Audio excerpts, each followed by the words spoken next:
reports submitted by His Excellency the President in fulfillment of the provisions of Articles 132(1)(c)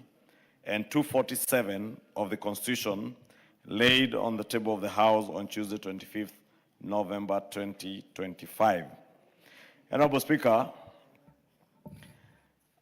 as the motion says, Honorable Speaker, the State of the Nation address is an annual obligation by the President, a constitutional obligation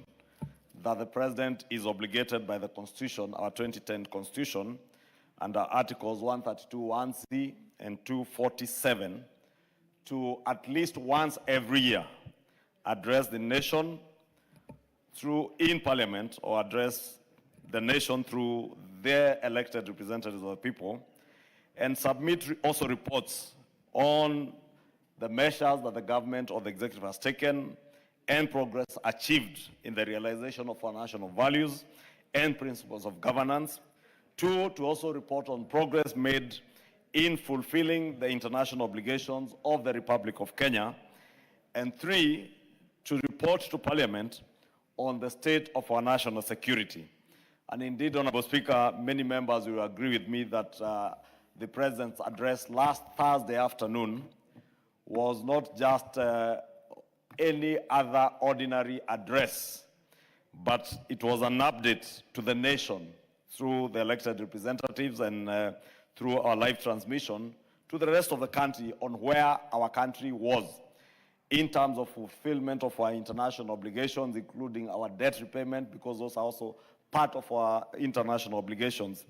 And the President, as he said, when he addressed the House in his first State of the Nation address as President, following the 2022 general elections,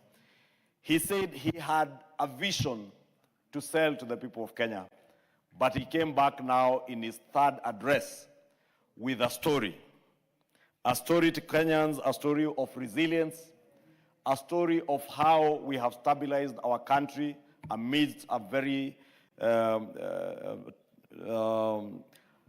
uncertain, and a world full of uncertainty in terms of economic management of around the globe, of countries around the globe. And a story, Honorable Speaker, of how far we have come through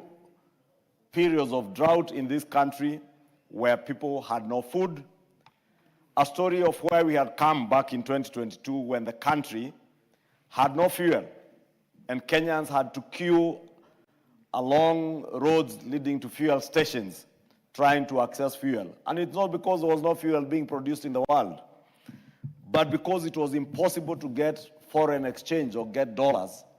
to be able to purchase crude oil or even refined oil for use by the country.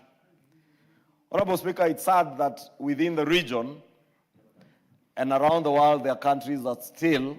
are in that state. But the President had a story to tell on how we work together as Kenyans to resolve the issues and the problems that we had then, to ensure that we not only have a stable foreign exchange.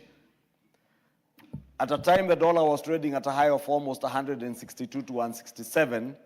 to now stabilize to the region of 128 to 129 within a very short period, Honorable Speaker, is indeed a story of resilience and the commitment that we have walked. That, Honorable Speaker, amidst the economic pressure that was there back in 2022, the global uncertainty following the COVID-19 pandemic, and the global supply chain challenges that followed the COVID-19 pandemic around the world, that amidst all these challenges, Honorable Speaker, we have had a very steady rebuilding of our nation, Honorable Speaker. And in his address, Honorable Speaker, this address, Honorable Speaker, as I said, was not just pursuant to a constitutional obligation or the President fulfilling his constitutional mandate, but it was a profound articulation of resilience. The resilience not just of his administration, but the people of Kenya. The resilience that have seen us walk through, as I said, periods of drought, periods of global economic uncertainty and economic pressures,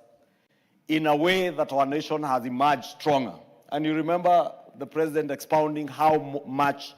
many people and many pundits and many skeptics expected that our own economy would not survive beyond 6 months